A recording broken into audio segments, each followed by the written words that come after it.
प्राचीन समय में एक छोटे से गांव में एक निर्धन ब्राह्मण रहता था।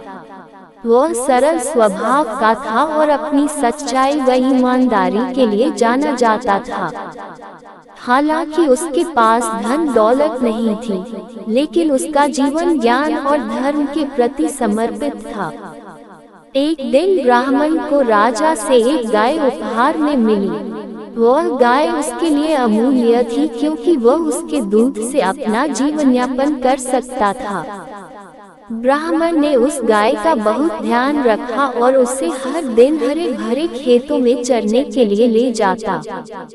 एक बार जब वह जंगल से वापस लौट रहा था, रास्ते में उसे 3 ठग मिले। ठगों ने ब्राह्मण की गाय को चुराने की योजना बनाई। वे चालाकी से बोले, पंडित जी, आप इस गधे को क्यों ले जा रहे हैं? ये तो गाय नहीं, गधा है।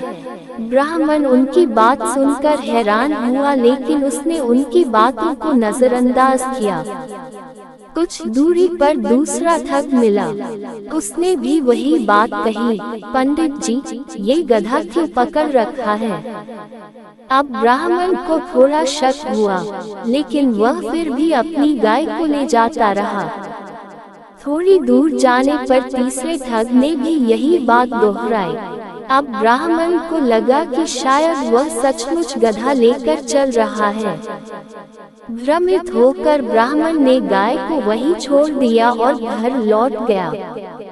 ठगों ने उसकी गाय चुरा ली और भाग गए। इस कहानी से यह सीख मिलती है कि बिना सत्य की जांच किए दूसरों की बातों पर विश्वास नहीं करना चाहिए।